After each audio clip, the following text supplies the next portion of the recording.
What up, though? This is DJ Smithsonian, and you're now tuned into the library. This podcast is brought to you by Praise the Phrase, as well as Rap Geo, the Hip Hop Map Project. And this is a space where we talk about hip hop's relationship with language, how hip hop manipulates language, and how hip hop even creates its own language. Man, my topic of talking those to keep it hooked like dope.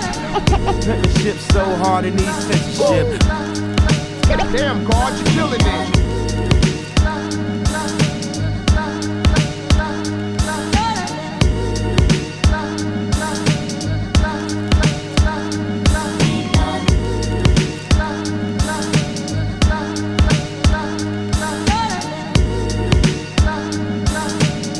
And this is another episode where I'm bringing my friends on to talk about hip hop, to talk that. And I got one of my homeboys that I've known for damn near 2 decades. My brother, he is a MC producer, but kind of put the mic down, put the drums down. Now he's focusing on photography. He's focusing on digital arts, media arts. This is also the man that created the Rap Geo Hip Hop Map Project logo. Specialist, expert on Black nerd culture, blurred culture, whatever you want to call it. My boy, my ace, my Donnie Blaq, host of the House of Black podcast, and many other things. My brother, was good with you, man. Man, it's been good hearing from you, my man. Like I said, it's still weird to hear that it's been decades since we seen and talked with each other, man. Like back in '05, like I said, we've been vibing since Yes, '05. That's crazy. It's just crazy to hear that though, for real. I But know. it's been Like, good, we man. grown. It's been good hearing from you. Look, we grown now. Look, if y'all. So Uh-huh. the story is, like, both of us did the Disney college program where, like, Disney World, like they get college students to come spend like a year or so on the camp. You get to work in the park and do job shadowing and all of this stuff. And like we ran into each other. Like, I had an acoustic guitar on me. He hit me up. He was like, "Hey man, you fuck with music? You do music?" I was like, "Yeah, I do music. Like, I just kind of got this guitar, but like I really MC." And he was like, "Well, shit, I make beats."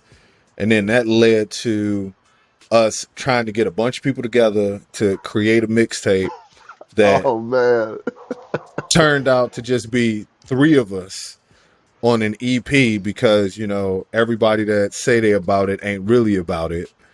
Uh, To us, contributing to each other's projects. This man has he's had at least one instrumental on every project, as under me MCing as Inspector Clouseau.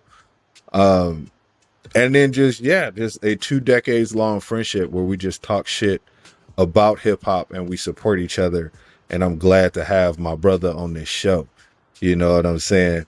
Go ahead, hey, let us know like what you're doing. I know we're gonna put it in the comments, but where can we find you? What are you speaking on your particular content on your channels, man? okay, so I got to give a backstory in the sense of it. So for those people out there, you probably knew me when I used to go by the name Yoku Masaki. That was my original name that I went under, but now I'm going through a rebranding for cultural respectful reasons. So Donnie Blaq is where I am now. Pretty much you can find me on as Donnie Blaq with a Q, not Black,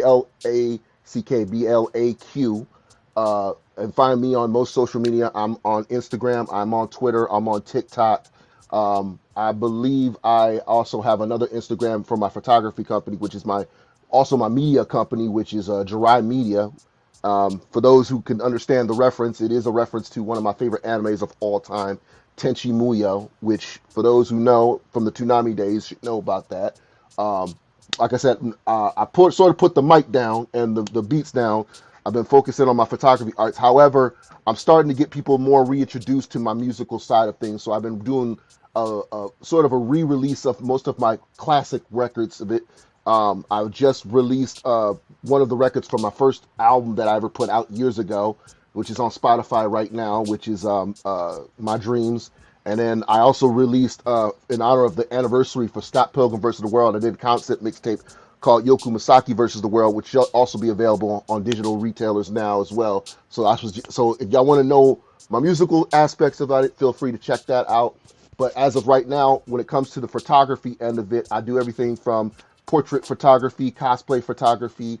I'm starting to get a niche into the fashion design stuff as well, but that's a little bit on the low. I can't tell y'all much about that right now, but if you stay Yeah. tuned on all of my social media, you can definitely check that out.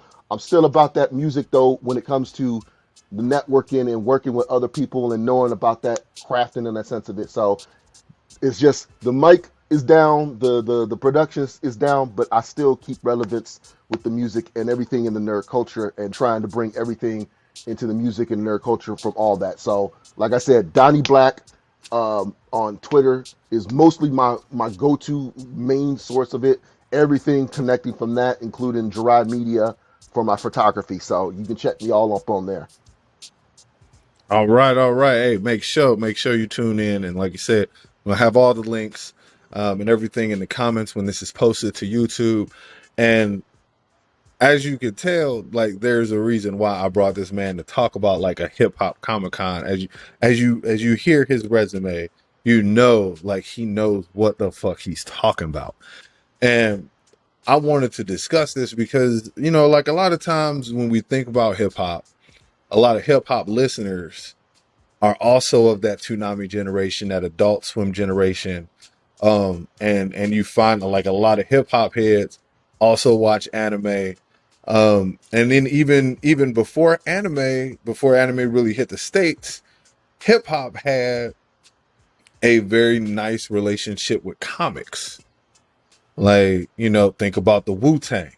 Like all of the MCs in the Wu-Tang, they all had alter egos too. Chose Marvel characters because you had Ghostface Killer, Tony Stark's Iron Man. You Yep. had Method Man, Johnny Blaze, the Human Torch. So we just sitting here kind of rapping about that, man. And so when you think about like a hip hop Comic Con, or like that like a hip hop fusion with anime or comics, what do you think about, man? Um, it's so grown now to that point where I've told people before we look at music now, especially in the hip hop, it's so much interesting to see how much more people in the hip hop world are showing integration into their love of anime and comic books, whether it's American stuff or from other Japan. I mean, you look at artists like Denzel Curry, Flatbush Zombies. Um, you can even look at some of the old school artists back then who bring into that same relevancy that brings a little bit of that essence into the hip hop and the nerd situation, like Black Eyed Peas and such. Whether y'all want to believe it or not, I'm talking Black Eyed Peas, sans Fergie. I'm not talking after Hold up. Ella Funk and Monkey Business. We talking before them. We talking back before her was Elevation, like old school stuff of it. Like I had to mention to many people before, because people forget. They always think after Monkey Business and Ella Funk was their formation, and I'm like, nah, y'all got to listen to Mm-mm. their older stuff when they were breakdancing and stuff like that from that element. But even after Fergie left, they still bring that relevance. I remember that them in a perfect example. I was in New York Comic Con and they were there because they were working on their first album since Fergie left the band, and they had a comic book. They put out a comic book with Marvel of all people. Mm-hmm. They had a collaboration with Marvel in that sense of it. So it's gotten bigger than just Wu Tang Clan and certain people in that case of it, like from Busta Rhymes and all that. So it's gotten bigger than that now, to the point where you hear these artists making references even in their lyricisms and stuff. Like I Oh said, yeah. so it's gotten bigger than what it is now. And then like Logic as another example, like even showing appreciation to those voice actors and such. Because I look at like Denzel Curry, Logic, hip hop integrated artists like Thundercat is another one. Like them Mm-hmm. showing Oh yeah. love and appreciation to what it is. Like Thundercat got a song called Dragon Ball Do Rag. Come on now, Look, he knows the culture. let's hold up. Like Dragon Ball Durag is like that shit was fucking genius. Oh Not yes. like that song. That song Mm. I mean, everything about it, from like the song to the music video. And what I love about Thundercat is that, like, as talented as he is, like he never misses an opportunity to not take life seriously. Yes, Like, yes, cause like he'll have some very like dope, soulful, um, like really introspective type music, and then like, hey, let's have fun. Like, I'm gonna throw this Dragon Ball do rag on, and I'm gonna go holler at the bitches, yep, and ain't nobody gonna want to mess with me because I got the Dragon Ball do rag on. yes, You know what I'm yes. saying? Like, I tell people all the like time, that. like I tell people, like his energy, I have to put every time I'm shooting. Like you can even ask the clients that I work with. I got to listen to some tunes when we're shooting, and if nope, and I'm telling the clients like, you got something preference? They're like, nope, nothing. We fine with anything. I'm like, you don't mind I play this Thundercat then, and I'm hitting right on it, the entire playlist of everything. That's what I'm like, because I told him, I'm like, I gotta have that energy, and if I'm having that energy, Thundercat is my go-to dude, like for real. Like him is like number one on that go-to. So, and it's crazy. You noticed it too. Like he'll put on some really passionate stuff, like the point where he'll do a record with like with what's his name from the Doobie Brothers Oh, uh oh yeah man, yeah, yeah, that record with Doobie yeah, because Brothers he had and the Kenny joke Loggins, with Doobie that Brothers, Michael record, like I McDonald, and all of that came them. out of yeah, that came out of nowhere, and I'm like, and I had to tell my moms about that. I'm like, that's when you know. I'm like, Ma, you got to hear this record. Like my grandmother was a Doobie Brothers big fan, so when I heard him on that record with Thunder and Kenny, I'm like, oh hell yes, I'm down with that. But he'll put on some record stuff like that, like just mellow zone out peace stuff that like you could hear that in a waiting room. You're like, okay, I ain't got to worry about how long my appointment's Mm-hmm. gonna take. I could just chill in the waiting room, just vibe to this. Then, like you said, he'll switch up to something crazy like the Dragon Ball Durag, and that'll just be crazy as hell. Like or oh shit, it's X. If we got to take it back to like his older stuff. So like him, like his energy, I've always vibed with. Like that's the go-to for all the time whenever I'm doing my shoots and when I'm working with, I tell people like, look, I got to throw some Thundercat on. I got to. And by the time we're done Mm-hmm. shooting, we gone through his whole discography, and most of the clients who work with me like, okay, I'm running with that. I'm vibing with that. So they end up being fans of all it. Because I'm telling them like, look, that's all good. So, but like, and then his involvement in the stuff of it, like he did the opening theme for Yasusuke anime that was on Netflix to Oh, and then him contributing to Carol and Tuesday, which is an anime that was done by Shinichi Watanabe, the creator of Cowboy Bebop, on Netflix as well. He did music for that as well, along with Denzel Curry. So even the anime world and the animation world giving love back on those artists who were inspired by them in their sense of it. That tells you right there, it's gotten bigger than that. Like with all the hip hop. I mean, there are artists who's been doing and it forever, like Wu Tang and MF Doom and all that. But then there are artists who are now coming into this new age who are even more influenced it to a sense of it. And like it's gotten to the point where, like I said, video oh games, yeah, comic books, manga, anime, even professional wrestling. Even professional wrestling. That's another mm. one that a lot of people have been integrating with as well. To the certain good points. To Oh certain yeah, good points. yeah, yeah. Oh, for sure. And so I got to bring up. I got to bring up two. I got to bring up two people because I mean, you already mentioned the God MF Doom, R.I.P. and so one, I got a track from his Danger Doom album that I'm thinking about putting on the top 5 at the end of the show, because him and Danger Mouse, like that whole concept album was just like based on like the Adult Swim lineup. You know what I'm Yep. saying? And Adult Swim was really one of the first places where I seen like animation and hip hop meet, because they had the bumps, where they had, like some fly beats and stuff. That's how I got introduced to cooking soul. And when we talk about the soundtracks, I'd be remiss if I didn't mention Nujavis from Yep. Japan, RIP. Yeah. He was the he was behind Samurai Champloo, man, which was an amazing show, and even a more amazing soundtrack. Like And then we think about now what the RZA did with I can't think of it right. Afro Samurai, Afro Samurai, yep. Which Samuel L. where Jackson he also just involved in too. So, yep.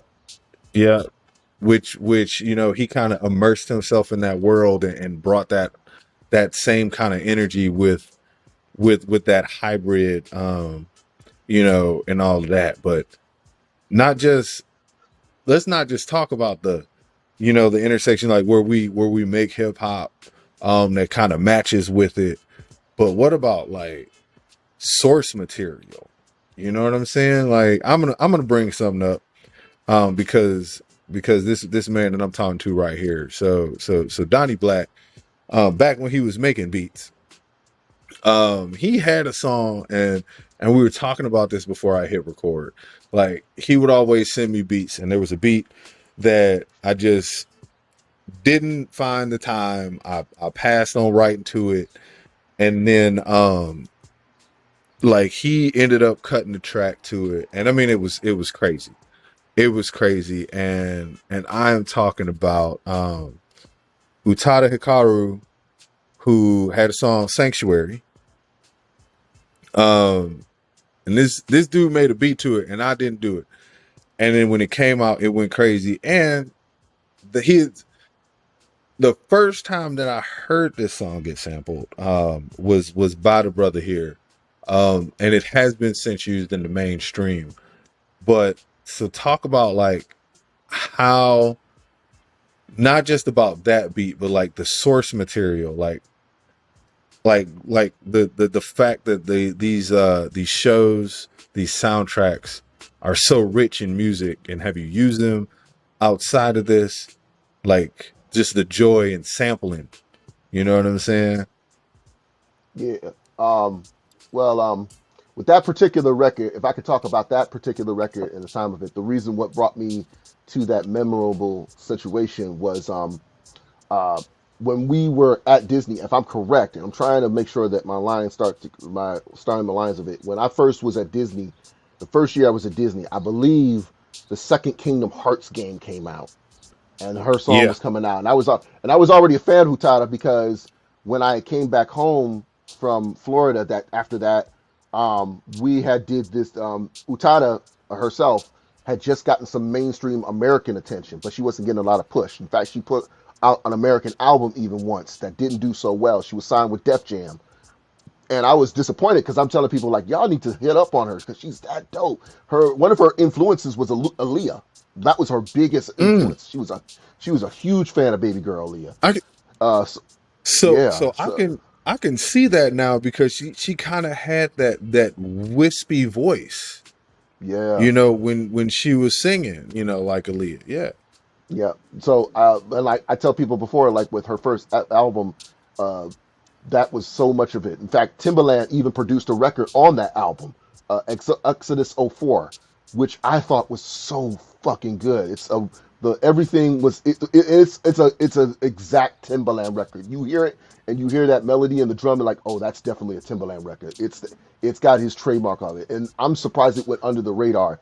But uh, after that came out, when I came back to Florida, and that's when I hit up with this brother here, uh, I was listening to the soundtrack of Utada stuff, and Sanctuary was on the album, one of her albums, and I said to myself, you know what, I want to incorporate a lot of my love of anime because I don't see a lot of people doing that, and the root of that wasn't just from that alone. I remember at one point, I had an old video game PC disc of SNK games because me and my Oh, brother we were fans of Fatal Fury and King of Fighters, yeah. and yeah, and then at one point, and then I found this out. This is because of technical problems with manufacturing and all this. This is the crazy part.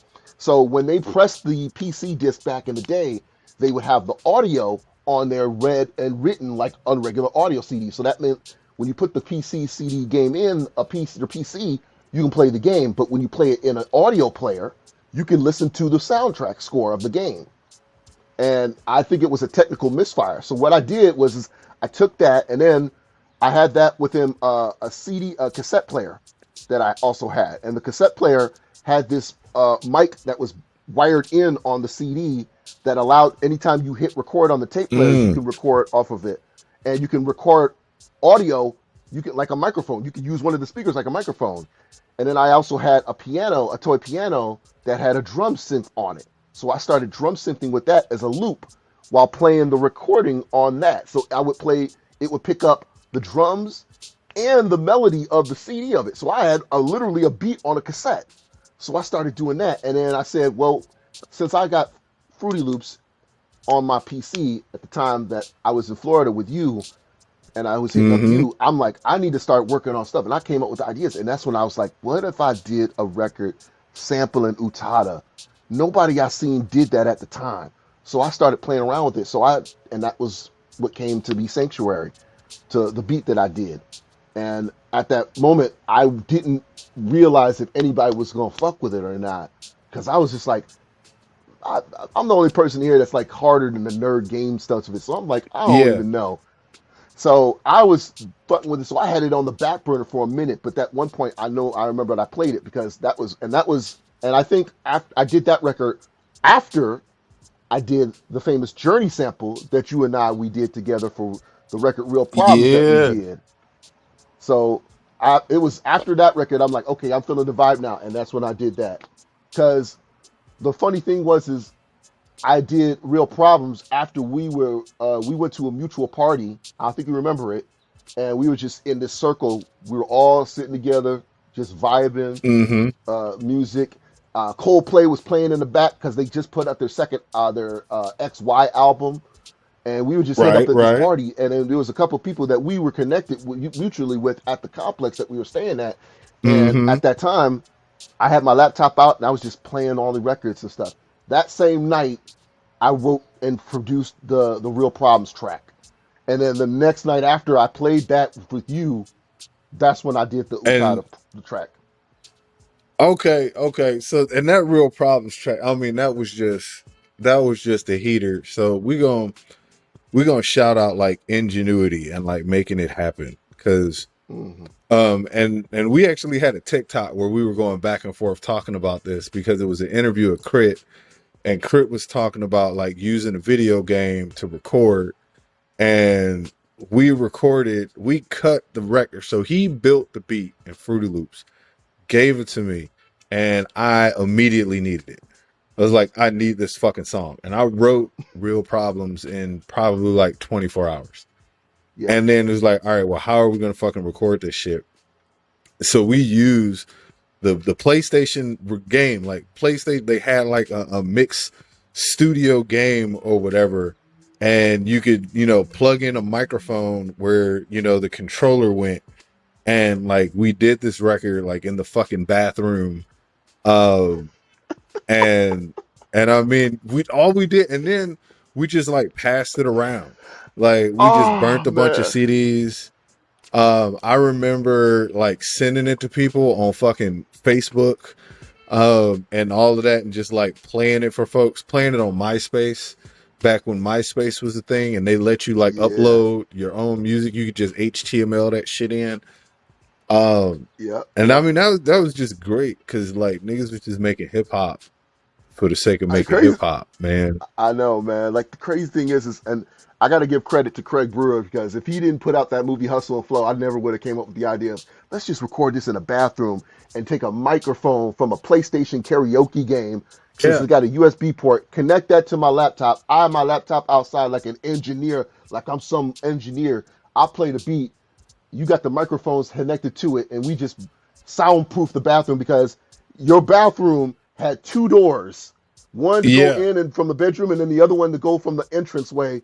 So we soundproof those, so that'll be easy to get in and out, and then we use that to soundproof. And we would use that bathroom to record in. That shit was just funny. Man, I remember that, man. yo, and now look at like the technology now. Like we're sitting here having a conversation, man. I could fucking record the Commodores in my den right now just because of how Yep, technology goes. yep. And I can So do the like, I same mean, thing that's, even on my phone. Yeah, yeah, yeah, like that's what I'm saying. So now, it's all full circle and now we're making art, which is yep. great. And even this brother inspired me because he gave me some game.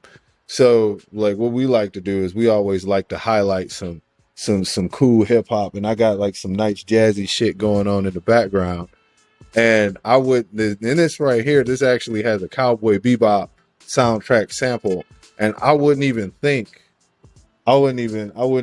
to sample like anime if it wasn't for Donnie Blaq, because like he put me on the game, and like I say, people have used the Sanctuary sample afterwards, and I mean Yeah, yeah, we can't trace it back, but I mean we know, like we have yeah. digital receipts Yeah, and the that. fact of like it's like you had stated before you hit record, like it's still crazy that so many other people have done it now. The one person that I will attest to that really had me grinding my gears after realizing like so much potential could have been on that record was the rapper XV. He had just got a deal with Warner Brothers, Mm, and then he had put out this hero out mixtape Zero Heroes.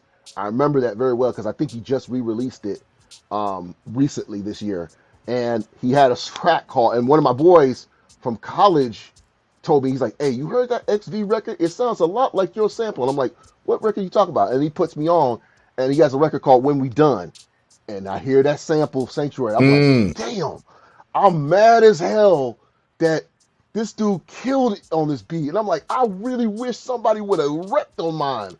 I really do, cause Yeah. that mixtape, the whole mixtape was dope as hell. Cause I mean, you got everybody from Just Blaze and such on it, but that record hit the most because people are like, "Oh shit, this dude, he's a gamer. He knows about Final Fantasy, SquareSoft stuff. He knows about Kingdom Hearts." And I'm just mad as hell of Mm-hmm. it. So here's the thing, and this is what I wanted to tell you before we hit record. So I tried to get back at about this mug, but I couldn't. But it seemed like I didn't get a reach of it. So the mixtape cover of Zero Heroes, if you look it up, it's a collage of all these games and pop culture references that he did. And then like on the small Mm. corner, you see him in it. That's the cover for the mixtape of Zero Heroes. He's got Cloud and everybody and all these games and character references and stuff. My first mixtape, the vocal mixtape that I put out, The World According to Yoku Misaki, is based on that cover. Mm. I tried to rip on his cover by doing the same thing. That's where I got the cover from. Because I said, okay, he gonna steal Shit. my shine. Yeah, I was like, so he gonna steal my Yeah. shine with Hey, that beat. I'm gonna steal his shine by taking his cover design. I'm gonna take his cover I design. ain't So I did the same look. I ain't. thing. I I got ain't all mad these at game you. references. Yeah, so that's what I did. So I'm like, I took the cover from my first mixtape, vocal mixtape, not my beats mixtape, my vocal mixtape, for the world according to Yokumsaki. I took that collage and I put me and everything on it, all the stuff, everything from like Power Rangers and anime, video Mm. games, and TV shows, music artists and stuff. I said I'm gonna put it all on the cover on me. I'm gonna put it the same way he did it. So only one person caught the reference. He's like, "You tried to rip off XV, did you?" I said, "Somebody finally caught it." I said, and I had to explain to him privately why. So yeah, that's something I've never really addressed out loud until recently on I think one of my posts on Instagram I posted about it. So yeah, but I don't think I've even told you about it. So yeah, that's Yeah, I that's was gonna something say that like I I wasn't hip, man. But yeah, hey, like Nas said, no idea is original. nope, You know what no. I'm saying? No, Yep, no yeah, idea is original. It all happens. It all comes around. And I mean now, yeah, like folks are sampling anime now. Folks are sampling, uh, like cartoons, video games. And I mean video games. People were sampling video games for a minute, but it was like less known. So, yep, like Bone, I think they were like the original. yeah. And And and then like I know like the first people who started picking up on the fact of video games of it, especially down in the South, was like Lil Flip when he did Game Over. I yeah, know that was the first sign he that I did Game saw it. Over Yeah, because when he did like that record. yeah, so yeah, Bone Thugs sampled in Eternal. They sampled Eternal Champions, the Yep, Sega game. It was like I remember yep. playing it on Sega. It was probably on Super Nintendo too, but we had Sega in the house. I think it was But yeah, like Sega. I they think it was Sega. But yeah, I know what you're talking about. Yeah, a lot of people don't remember Eternal Champions because I tell people it's Sega's Mortal Kombat. That's literally all it is. It's Sega's yeah Mortal Kombat. Because I remember that game. Yeah, I and like played it on Steam like years ago, so I know what you're talking about, my man. That game, like, because that game yeah, was one of the few Sega games that I was like, it was a hit or miss. But I'm like, they trying to pull off a Mortal Kombat, but yeah, I forgot that Bone Thugs did sample, and of course yeah, Bone Thugs is from my area around the area since they from the land two right. hours from me, of course. So it's all good. So either way, I know what you mean. And then yeah, like you say, Flip had Game Over, with the Pac-Man samples, both on the original and on the remix. And then I've got another video game sample that I'm gonna wait until the top five, which Okay, we're gonna bring in right now. So okay. we've got this thing that I do on the show. If this is your first time listening, it's called the top five, but it's not like your regular top five because most of the time when we talk about top five in hip hop, we talk about top five MCs, top five DJs, top five producers, but we really gonna get into the nitty gritty with our top five. So all of our top five is talking about the subject matter at hand for the episode, and it's a back and forth. We're gonna build this together. So what happens is I'm gonna do a coin flip. I got my laptop open because I don't have an actual coin with me. This is the second time that I was supposed to bring a damn coin, and I ain't got. Maybe it's probably because I got hoop shorts on. I ain't got no pockets because I'm trapping from the crib. But we gonna talk about so I flip the coin. My guest always calls it. And whoever wins the toss gets the first song on the top five. And then the second person adds a song and can change the order. So, like, if Okay. I win the toss and I put the first song up there, Donnie Blaq can say, "All right, well, my next song is on here, but I'm gonna put it over yours." And then we're gonna go back and forth doing that. And since the person that wins the toss gets to pick three songs out of the five, the person who loses the toss gets to run the ultimate audible and change the order completely if they so choose. Okay. So today's top five is gonna be the Hip Hop Comic Con top five. If we were putting on a Hip Hop Comic Con, what are the top five songs that need to be played at the event? And the reason why. So, it's got to tie to anime, it's got to tie to comics, it's got to tie to video games, black nerd culture, whatever it is. And it's got to tie to it. So, heads or tails, what you got? I'm gonna go for head. I'm gonna go for heads this time. All, I'm usually a tails all guy, but I'm right. gonna go for heads today. Oh shit, you win. Okay. Damn. What is That what was is the quick. what's the first?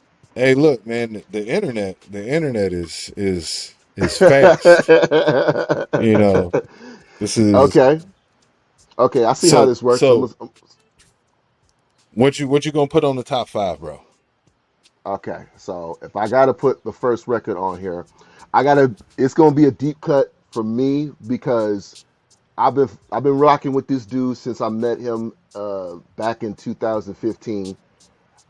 It's a shameless plug, but it's somebody that everybody knows, and so it's more into his cuts because he's one of the coolest dudes I've ever met. Now, I'm pretty sure I don't know if you know about him, but I'm pretty sure the internet who's watching this will know about him. His name is Mega Ran, aka Random. He got well Mm, known early in the years when he came out and he did an album based on Mega Man. And since then, he has okay. been circling it. He's been doing so much in his career. He has his own label. He's been rocking with it. He's from Philly, but he stations in Arizona. He's put out mixtapes and albums for years. He's even gotten an endorsement from Capcom. He's met many people, including uh, uh, um, he's met everybody, including the composer for Final Fantasy VII. He's met the creator of Mega Man, Shit. Kenji Ifumi. He's rocked with so many people. He's even worked with a lot of wrestlers too. He's been well known to work with a lot of wrestlers. He's did a themed entrance for many of the wrestlers in the WWE and in All Elite Wrestling as well. He actually has 5 of his records on the current game for the AEW Fight Forever game, which if y'all have not played that, y'all should definitely do Mm, that and support him. He's worked with some of the wrestlers as well. Um, so, but I'm gonna go back to one of his early cuts because one of my favorite cuts is from the album he did with a guy who went by the name Mr. Wilson, but his name is now Red Hood. He's now rebranded as Red Hood. Mr. Wilson at the time used to do records for based on characters from Sonic the Hedgehog, and they did a project together called okay. Worlds Collide, the Blur Bomber project, which was based on the actual collaboration between Sega and Capcom with a story comic book series that brought the worlds together from Mega Man and Sonic the Hedgehog. He did a song called Best Friend, and it's sampling Mega Man, but it also brings a little bit of Sonic the Hedgehog into it. And I think it's the best record to start off with because it's about basically how much loyalty of a best friend is. But with that Mega Man sample, Ooh, it's dope as hell, and it's one of my favorite records that he did. And in the video, I remember the video because he did it, I think, at PAX, and he was with Austin Creed, okay. aka Xavier Woods, who was there at the time also. So he was filming footage with him. They playing in the arcade, they performing together with him, Richie Branson, which many people should know, along with my boy IQ, really dope MC. I've met them all. So that's one of the records I know that has to be in that top 5. And I got to start off with him because he's given me so much love. He's given me so much Man, wisdom. And and the record is dope. Like I said, it's one of my favorite records. Just it's a chill to record, nothing too deep. It's just, you my best friend, we have each other's back. We going through thick and thin. It's that type of record. It's a positivity record. And it's that nerd type of positivity record. I can hear myself play that I'm at fucking with BlurCon. it. So I'm a put that one as number 5 I'm for me. I'm fucking with it, man. Look, that's why I got you on this show. Like just coming through with the heater Yes, immediately. yes, yes.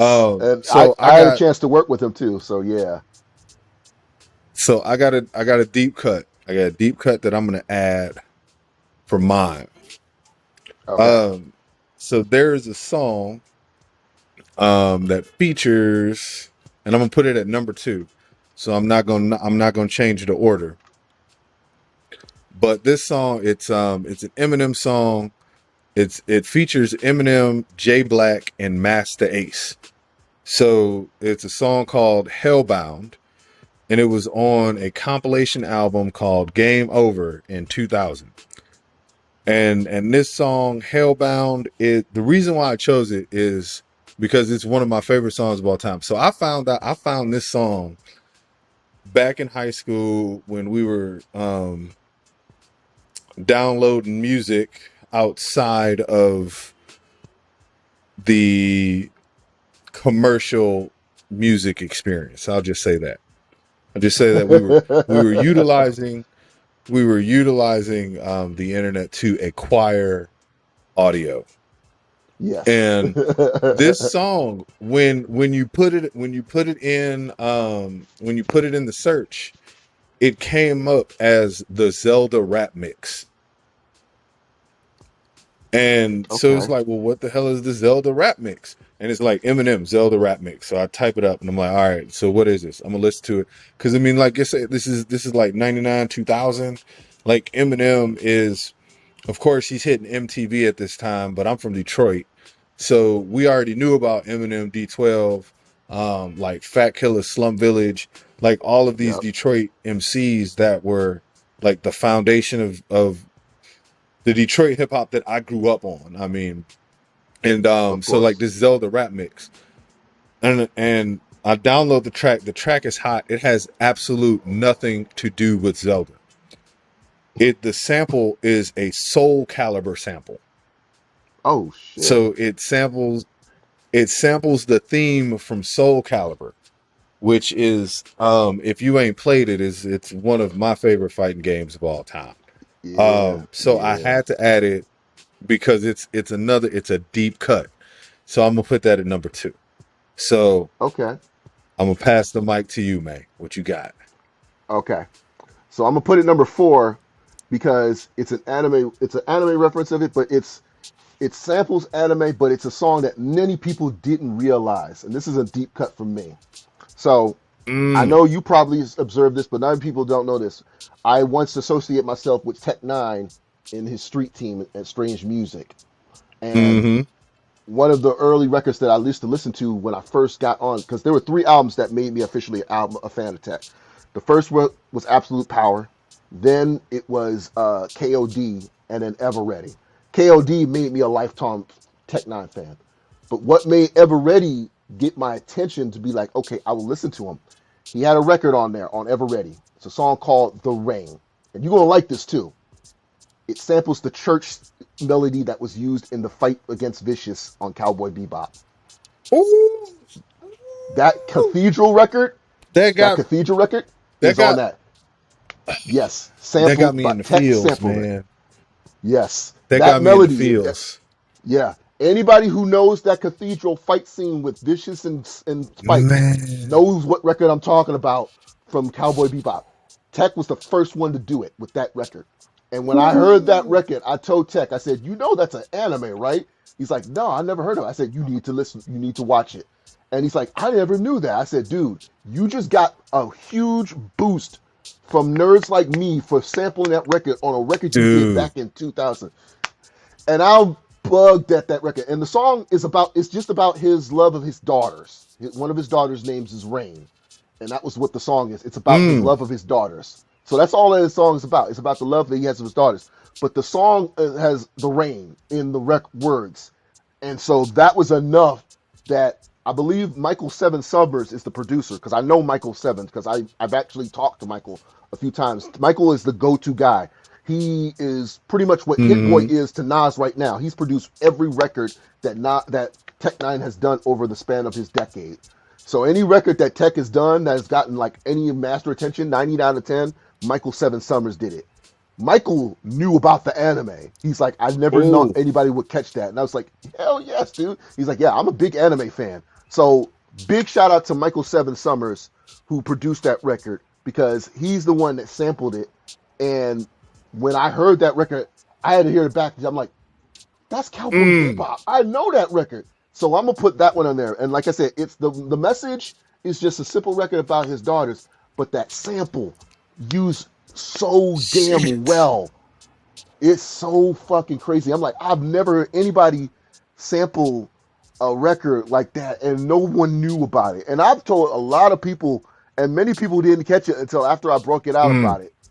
So that's what made everybody met up with me, because I even brought it up to them when I think the last time I saw them, the first time I saw them that I talked to them directly was a show in 2014, and they were in Cleveland, and I Mm. think he was promoting something, album something else, and I got to talk to Tech about that record. I think that was the last time I talked to him about it, because after that Ooh. it was a couple of times we passed each other. We didn't get a chance to hit up and talk backstage. So big shout out to Tech Nine.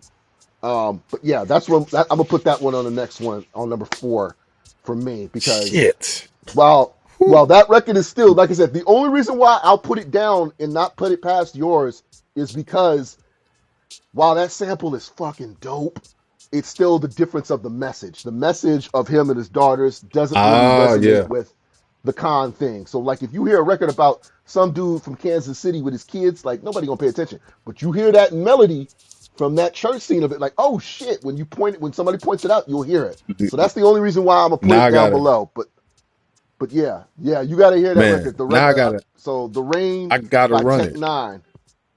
Yeah, you got to run it, All because right. that one just, yes, I've been holding on for that one for a minute, because I'm like, I wonder if he knew about that record with Tech, I because didn't know. that record, I had no yeah, clue. yeah. Then it's So on the like, Ever Ready album. So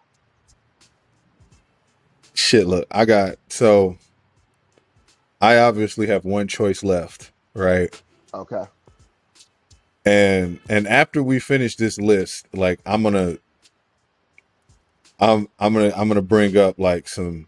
Actually, I'll say my honorable mentions right now, okay, and I'm gonna put my last song on the list because yeah, so two songs And the reason why I'm going to not add them to the list is because I literally just found out about these songs in preparing for the show. And although I like the songs, I don't rock with them as hard as I rock with the one I'm putting on the list. Okay. So one of them is by Das Racist called "Rapping to You," which samples "Shiki no Uta" by I Minmi, know which is the theme, one of the themes for Samurai Champloo. the ending I theme. think it's the end. Hmm? Yeah, I think it's the Yeah, end end thing. I credits. think I know Yeah, what you're talking about. Yep. yeah. Because, and I So know that record. Yep. And I don't want to cut you off, but I know that record because a lot of y'all might know who Charles Hamilton is. Charles Hamilton once associated with a rapper named Show Two Fly. Show Two Fly rapped off of that same beat. That's how I know about that mm, record. And he yeah, didn't yeah. do a bad So job. So I know what record you're talking about. yeah, so it's a dope record. The other one is by Smoke Dizza, another dope MC. He's got a song called "Still On" that samples the theme from Lupin the Third. Oh, So nice. like, and it's dope. It's dope. It's I forget what project it was off of. I think it might be a mixtape track. But the reason, and so this is the reason why I'm gonna save this song for last, because um I might hit you in the head with this one.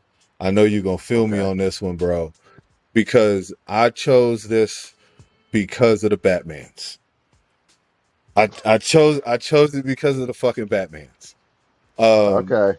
another reason why Donnie Blaq and I are such good friends is that both of us are big Batman's fans.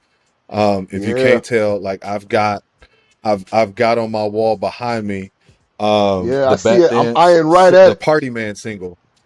Party Uh, Man single by Prince.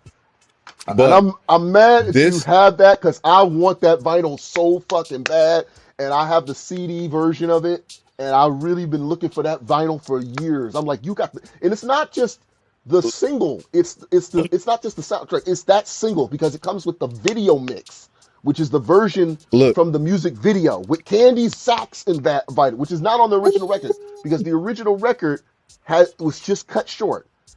The mm-hmm, video version has Candy's saxophone involved in the video, which that version single vital has. That's what makes me mad even more that you have that over me, man. look, So I've been if eyeing I at it since find you started. if I find another copy, I got you. I got you, Oh bro. man, I I got you. appreciate that.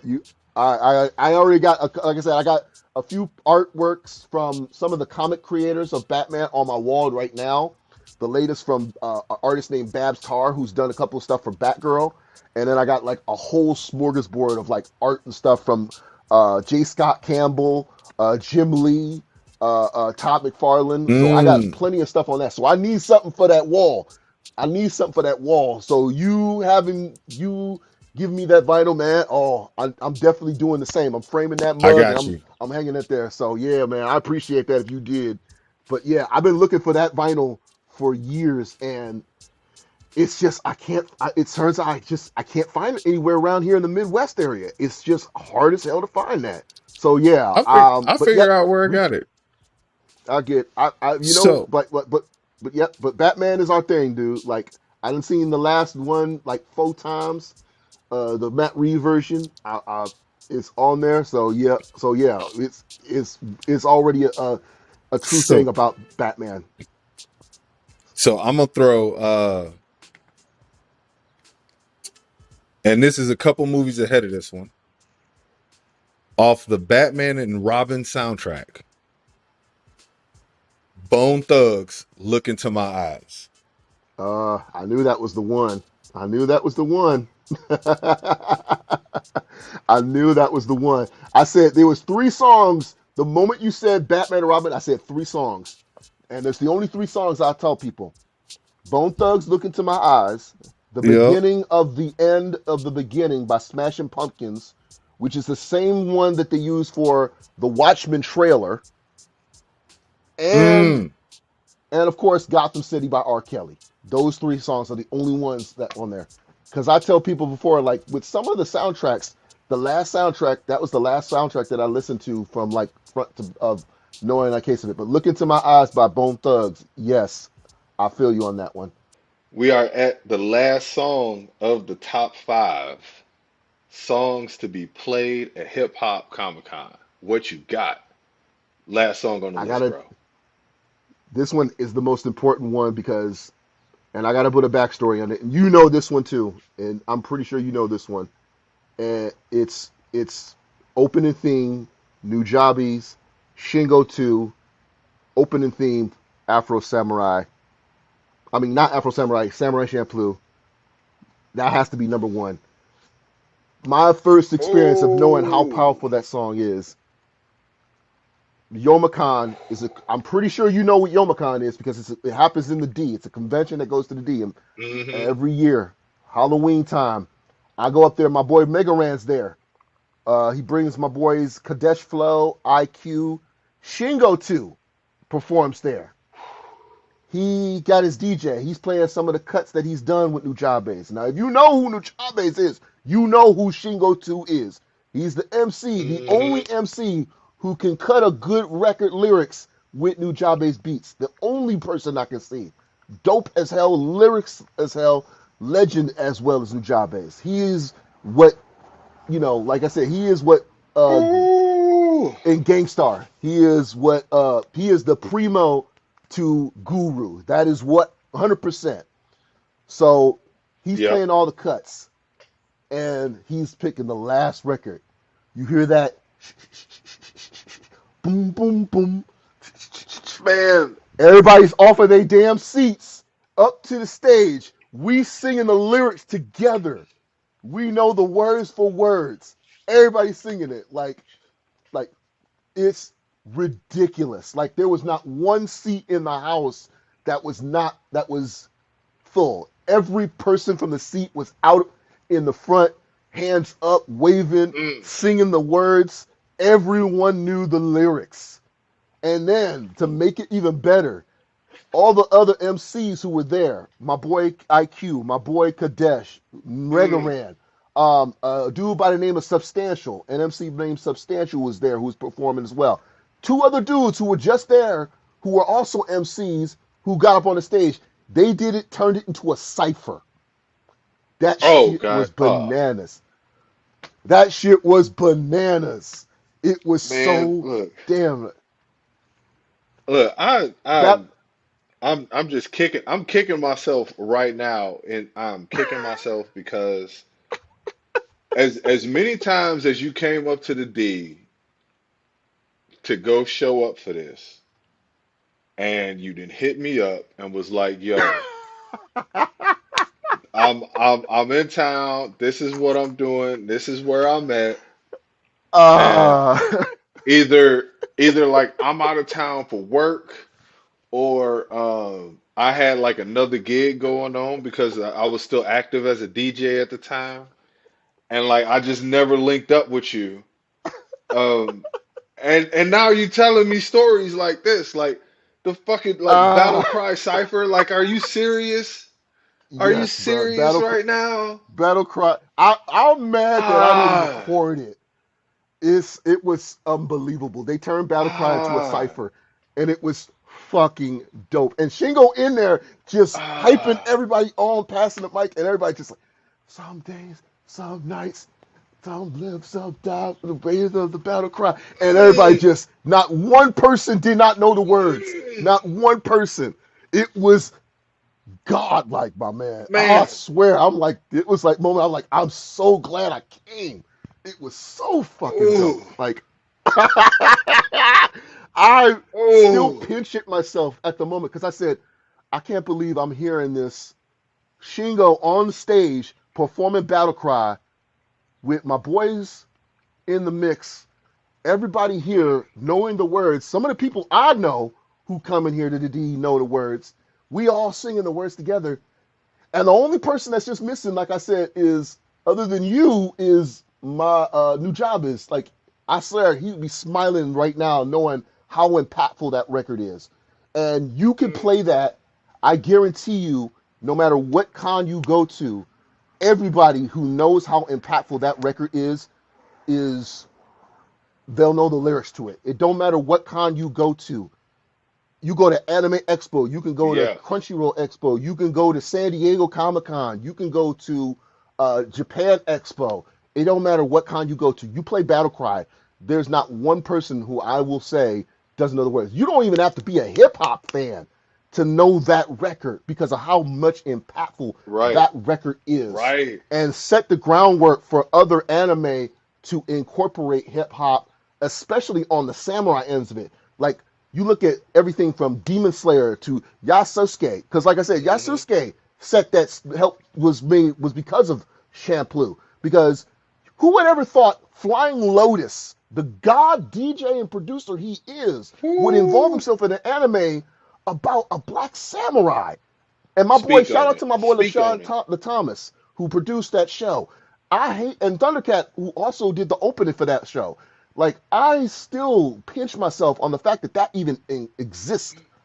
But it was because of Shampoo that set the ground of that. Yeah. And the one song, when you hear that new Jabez and Shingo 2 Battle Cry, when you hear that opening for Samurai Champloo, without a doubt. And everybody I know, many of my friends who are not even hip hop fans, who don't even listen to rap and hip hop, knows the words to that song because they know how big of the impact that song, how memorable it is, Hmm. and that anime is. Because it's right up there with Cowboy Bebop on so much legend of it. And so that night in Youmacon, when I heard everybody performing the words to Battle Cry and they know the words of it and everybody just cipher it off of it, that's when I knew how big of a record that was. That's the memory that will always attach to me. Every time I hear Battle Woo. Cry, I will always remember that night at Youmacon where I'm like, dude, we in Detroit, where some of the biggest hip hops artists are at came from. I'm here Yeah. with so many people I know, including Shingo and all of my friends and people here who know this anime, who can sing this words, and we're all just nobody was fighting, nobody was arguing, nobody was no negativity. We just all like we just a family just singing that words to Battle Cry. Like it was Man. godlike. It was incredible, and it will be one of the most memorable moments for me ever with that songs. And still to this day, like even when I'm watching Champloo, when I watch my Blu-rays of Champloo, when I'm listening to that song, I get teary because of that memory and the fact of how much that song is impactful. And like I said, that song, along with the music incorporated with that, set the standard for every anime that It did. incorporates hip hop in general. It really did. It It was a did. stroke of genius. It was a stroke of genius because, like, even Afro Samurai wouldn't have even done what it did had it not been for Champloo. Because I believe Champloo came Right. before Afro Samurai did. And like I said, that and then every other anime that followed along with it, people look at to the same case of it. Like hip hop and samurai in general, like shoot, I wouldn't be surprised if Kill Bill So had some influence to it. hold So on. I that's my gotta number. That's my Wonder Bullet. I gotta wait one. Let me see. Do I have it here? Uh, I got another one to hit you with. Give me a second. I gotta dig in the crates because we talking about hip hop samurais. Wait a second. Let me get up.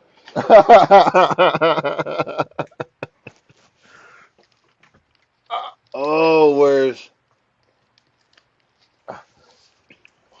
where the fuck is it? Oh yeah. We want we want to talk about hip hop samurais. So I had to dig in the crates. So I know the list is done, but we're gonna do an honorable mention and um don't hit me in the head for this. But this is another one that if I find another copy, I'm gonna send it your way. Nah, bruh. Is that Ghost Dog? Bruh. You killing me, my Fucking man. It's fucking Ghost. ghost dog. Oh, oh man, the vinyl. Oh my God. And I keep telling people about that movie. I'm like, hold up. Y'all talking about every other thing that Forrest Whitaker has done. King of Scotland, Black Panther, Street Hmm. Kings. Y'all talk about all these movies and like put some respect on Ghost Dog. Name another brother will go around with a Man, sword in the streets. For real. And then man. RZA doing the music for that? For real. Put some respect on that movie. I tell people every damn time. For me, Ghost Dog was like Bones for horror fans who like Snoop Dogg. That's Yeah. what that movie was for me. Yes. And the music for that, dude. I didn't even know there was a pressing for that. Oh man, the Look, you got me now. I You got me found now effed I up with found two out. Genesis. I'm pretty sure I got it off a Turntable Lab because they've got like some of the dopest pressings. They're my favorite record store of all time. And they're somewhere in New York City, but I'm on their online newsletter, and I think that's where I found this one. But Oh, I yeah, never would have I thought had to that. pull because like then that's an honorable mention too because like Ghost Dog was I don't know like everything about that movie it just Yes, took I me as a kid. I was like what the fuck like this nigga's is like being in a set like he trying to use his pistol like a sword and shit when he man listen I watched that shit maybe like 2 months ago like I pulled out Ghost Dog it was streaming somewhere and I mean damn like it's still good like it still hits like that's one of those movies where they should they have the opportunity to do another one if they get it, they should continue it because let's see. I don't let's what is the sister's name? Um what is her name? Um Here we go. I'm looking up the cast right now. Camille okay. Winbush. I wanted to Mm, put some respect on her name. So Camille, because Camille Winbush, she was a little girl in the movie, and she's the one who he gives the Book of the Samurai to at the end of the movie. And yep, she also goes to star in the, y'all might know her from the Bernie Mac show. She was the oldest of the kids in the Bernie yep. Mac show. Um, and now she's an adult. Now she grown. And what if we had like a Ghost Dog part two where she is now the urban samurai assassin and you know she getting after it, you know what I'm saying? And Yep. she learns to speak French because of the dude at the ice cream truck. I'm not saying that people should do it, but people should But the do it. opportunity. And But here's the thing: the opportunity now with how films are can change that. Because you would want to just mention too, when they were doing in that movie is what you see in films like John Wick and Wanted. yeah, They could pull that off yeah, now with that type of cinematic use in that movie. So it's a doable thing. It's just it has to credit the market of with the audience who will know it. And from what I know, there are people who still have never heard of this movie. I'm like, this is like that's a deep hmm cut movie, right up there that's a with real deep Donnie. cut. That's a deep cut because I tell That's a people that was my introduction. The same time that Donnie and Boondock Saints, because I tell people those movies, mm, and then that again, and then the same time I tell people that was the movie that introduced me to Forrest Whitaker. It wasn't even the other films he's done over the years in Sensitive, because I tell people now, because the last thing I've watched with him is Godfather of Harlem, of course, and I've been rocking with that show for a yeah. minute, but that was the movie that introduced me to him was that movie, and I told people y'all don't know about Ghost Dog? And I get the same blank stares from everybody. What? What dog? What? I'm like, y'all have never heard of this? I said, this is why when he worked with Quentin Yep. Tarantino in Kill Bill, RZA was involved. I knew it was going to happen. This is why when Hmm. Afro Samurai happened with RZA, I knew it was going to be involved. Hell, the Man in the Iron Fist movies, despite the second one being as cheesy as it was, but the first one was Yeah. being The dope second at some point. That's one that's why I told people man. that's why that movie was going to happen. That's the accumulation from because of that movie, from him doing the score for Ghost Dog to doing Iron Fist, Hmm. was all those years of that. I knew RZA was going to do something like that eventually. So, but yeah, we both can agree the second one was bad, but the first one was dope. Because I tell Yeah, people the before, like, second one,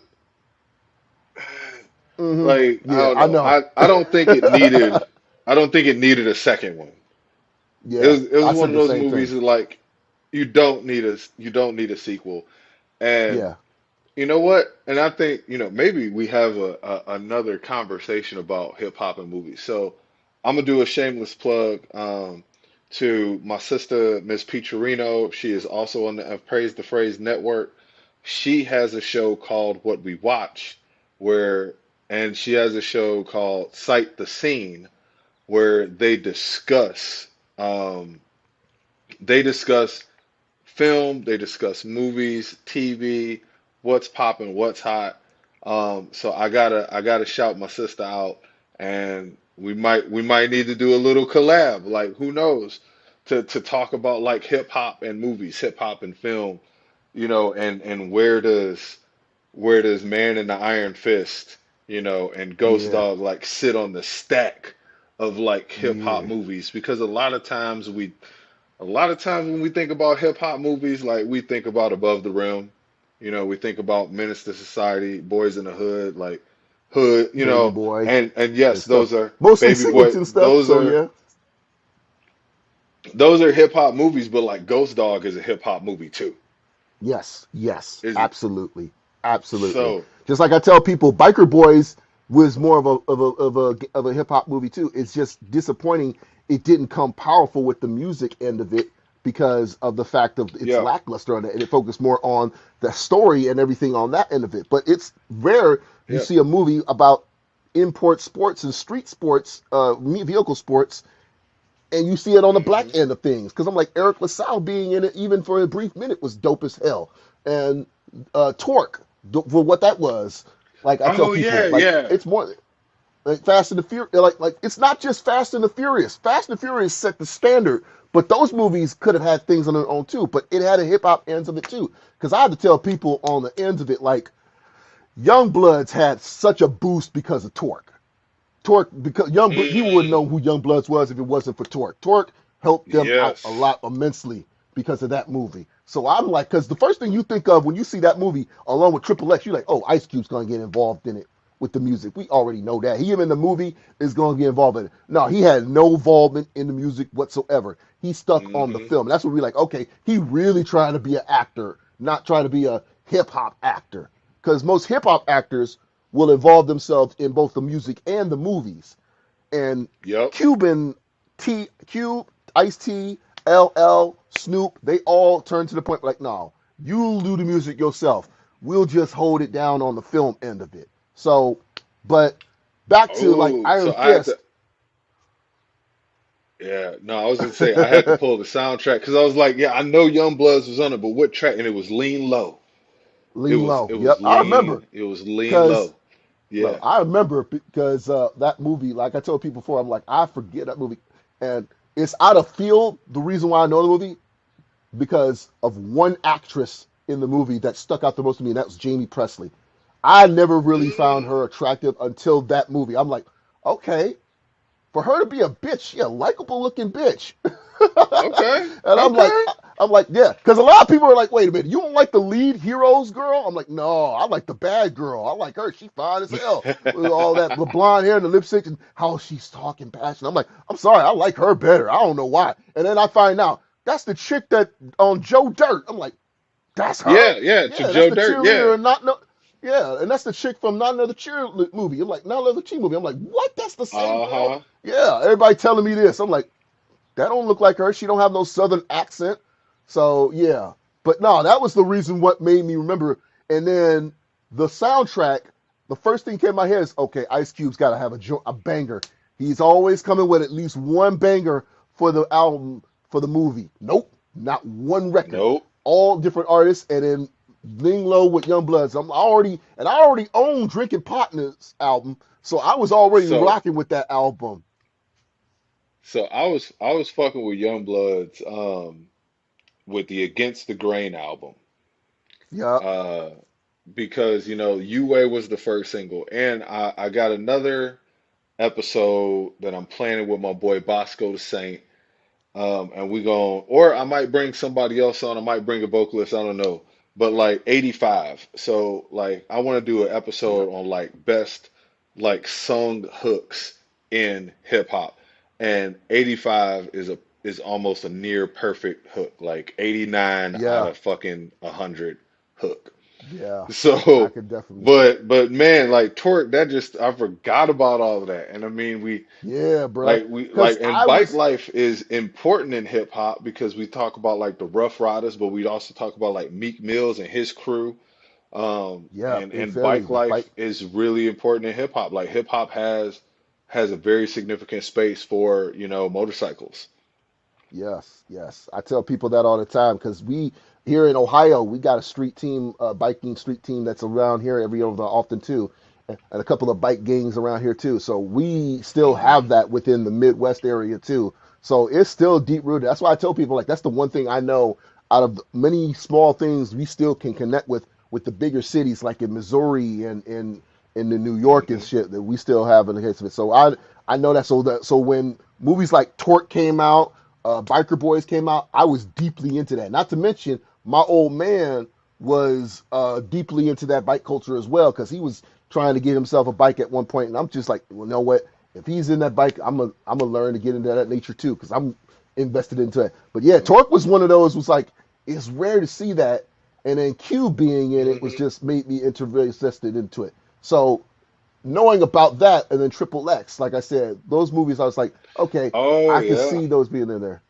Yeah, because Triple X State of the Union in that sense of it. So yeah, that's why I was like, okay, I see how it is. Then it's just like I said, the one Look. thing compared to those two was I wish there was more athletical enthusiasm in the Triple X movie that Cube did instead of the way it went. Hmm. It's just the one thing I would have wished it would have had. It was less that. It was more of uh, uh, on his type of action compared to the stuff that Vin Diesel did with the first movie.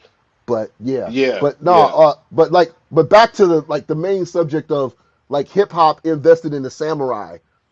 I Afro Samurai and Kill Bill and Ghost Dog, like all those integrated, I think was part of like you know even before Ghost Dog, I feel like Samurai Champloo set the trend of everything else on that end of it. But I knew Hmm. the collaboration that invested was with Ghost Dog. Ghost Dog, I really Yeah, felt was the first that did it. And then if it wasn't for Samurai Champloo, it would have been more broader. It brought it to a broader sense of it. yeah, So yeah. We wouldn't that's why I have what we said, got like, now. yeah. So that's why I said, you think about investment with everything samurai sense of it, especially in the culture of hip hop. Those two are like, it's like I tell people before, it's like Nutella and jelly. It's better than peanut Hell butter, yeah. but it's just as good as it. That's what it is. That's why I'm like for Oh yeah. real. So that's why I feel like Battle Cry is number one for that reason because everybody at every convention, don't matter how old you are, how young you are, no matter what demographic you come from, that record will always stay invested in that with the setting the trend for samurai hip hop in general. And I like to consider samurai hip hop to be even a genre if it wasn't. So that's my pick, if anything. So All I right. can't mess So with the list of all of it. all right. So now we got our five. I'm gonna do the final order. I'm gonna do the final order before we close it out. So number one, I got to roll with you. Battle Cry. Battle Cry number one. Number two, um, we're gonna do Best Friend by Mega Ran. Number three, is gonna be Hellbound, Eminem, J Black, and Master Ace. Number four, Bone Thugs, Look into My Eyes, and then number five, Tech Nine, The Rain. And this is actually the first episode where I lost the toss and get to actually do the final order. So this is a Mm-hmm. unique experience. But that's gonna Mm-hmm. be the top five hip hop Comic Con tracks that we gonna have, man. And I mean, I don't know. We just got a bunch of ideas right now for upcoming shows, brother. I gotta have you back for another episode. Like Hey, we could talk. you already know. We we could talk samurai hip hop. We could talk samples. You Oh know what I'm man, saying? We could talk the songs that didn't make the list. Um, no, and all of that, man. So before we close out, man, Donnie Black, it's been a pleasure seeing you, brother. It's been a pleasure having you on the show. I appreciate you. Appreciate what you've been doing, what you've been putting out. Um, as far as representing for hip hop, representing for black nerd culture, representing for everything that you stand on. And yeah, this is like like I said before, man, we've just been having the same fucking conversation for almost 20 years when we talk music, and this is just an opportunity to put it into the airwaves. So I'm glad to have you on the show, my brother. You know what I'm hey saying? man, it's not. It's always a good vibe just chilling with you. Like man, we could like it's crazy the fact that like ain't nothing changed within 20 years. We still vibing off that. From the Yeah. moment we both hit up on that bus, I'm with my laptop, you with your guitar. To the last time we hung out together, you came down to the city for me before you went down to Afghanistan, my man. Like after that, with everything, I it's like nothing's changed. I know if anything out of my life has changed within my career path or my art craft of it, I know the one thing ain't changed, and that's just the connection that you and I both have as friends for years Hmm. from brothers on the musical aspect of it. But now I get to put more investment into my nerd sense of it because that was the one thing I know for a fact I Yeah. couldn't really relate with you on to some extent. But now that you've invested into it yourself a bit, I'm feeling glad now because you get to see it mount open on Uh-huh. my end of it because I've been with that since the beginning. Because I told people before, like, look, man, I've always been Yeah. invested in the nerd sense of it, and now that I've involved myself with the alternative sense of it, because was on TikTok and I don't want to put myself plug out there, but it's sort of a movement I'm starting now called the Alta Black movement because I come from also on the demographic of the goth nerd situation. And I don't see a lot of representation for the black alternatives out there, for the black nerds who are in the punk world, in Hmm. the goth world, and in the emo world of it. And I've been invested in that for years, which is why like artists like Charles Hamilton invested in me. And I don't see that representation. And I want that more invested to the point of we can be expressive like that. It's not just Jaden Smith doing rock music. It's beyond that. Yeah. It's beyond that. And I want people to see that invested into it and then still bring hip hop into it as well, you know? So if we can have that representation now into it, if we can do that with hip hop and the anime and comic books and stuff, then we can do that with the alternative side of it with comic books in the black culture in that sense of it. And I want Hmm. that representation to be well positive and well known of it. So, But every time it's with you now, with this whole thing with anime and comic books and video games in that sense of it, anytime that we can talk about that with hip hop invested in it, you already know, man. I'm always down for that. Whether it's hell debating yeah. or we can be on the same ground of that. It's always been a pleasure to talk with you and to just hit up with you and just invest in that, my man. So you already know it's a done deal. Oh yeah, my G. And look, hey, if you got a hashtag for it, like let me know. We'll put the hashtag in there so people can support the Alter Black movement. And before I go, I also got to give you props because you put me on. It was a TikTok that you shared of a young lady by the name of Baby Storm, who's got a track called "The City Is a Graveyard," and that shit, nigga, That's yeah, that's an like example right there. That's an like bro, example right like. there. I was Uh-huh. not expecting that song to hit as hard as it did. That's what I'm talking Like, about. That's she's a perfect representation of that, of what I'm talking about for Alta Black. Because you don't see a lot of our artists doing that. You see Doja Cat dip a little feats into it, but you see Rico Nasty try to do a little bit expressive of that. Rico Nasty is close to that as well. I tell hmm, people, y'all need to stop sleeping with Rico Nasty because I fucked with her a lot. She's that same woman that she's like the type of girl that I would be family with. She's like a cousin of mine who would be just invested in the same stuff of that yeah, with me. And Baby Storm, I knew that right away when I heard her, and I'm like, see, this is what I'm talking about. Her and so when I saw Stormy, I was just like, I know her because, and I think she's from New York. So Okay. when I saw the stuff, and from what I saw of her, like with her music and all that, I was like, and the fact that like she says even her stuff, like nobody really pays attention to my music in that sense of it, because of who I am, and people, and she's always gets debates with people with it because of her stuff. Because I think she started out modeling at first and acting before she started Hmm. dipping into her toes in the music sense.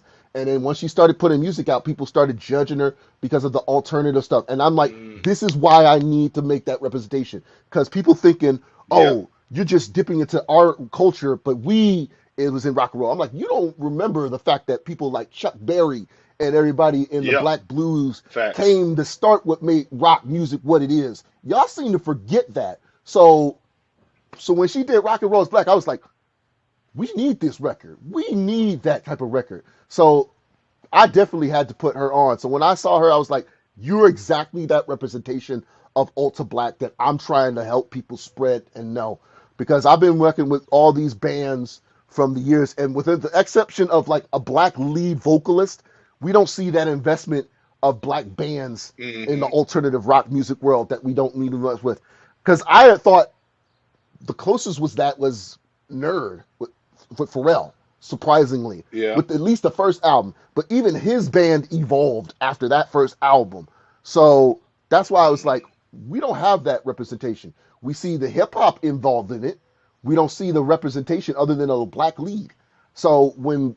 Stormy came up, I was like, that's what I'm talking about. So yeah, I'm glad you put her on. You put on with her on that. I'm glad you were relevant. You get exactly what I was trying to do with that. So Yeah. Yeah. Like I say, hey, she makes great music, man. So like I say, I appreciate you putting me on to all of this stuff because I mean, like I am a casual consumer, I guess, of your world. Like I've got a couple anime shows that I fuck with, some comics that I fuck with, but I know you deep off in it, and this is really your thing, and it wouldn't be right to have a show about this if I didn't include you. You know what I'm saying? Like it's one of those situations where if I did this show without you, you would have the right to come knocking on my door to whoop my ass.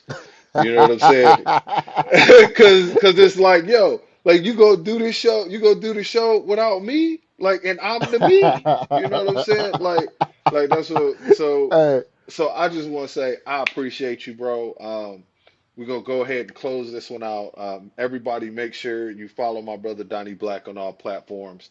And this yep. has been another episode of the library. Peace. Man, my topic of talking goes to keep it hooked like dope. Ship so hard in these censorship. Damn, God.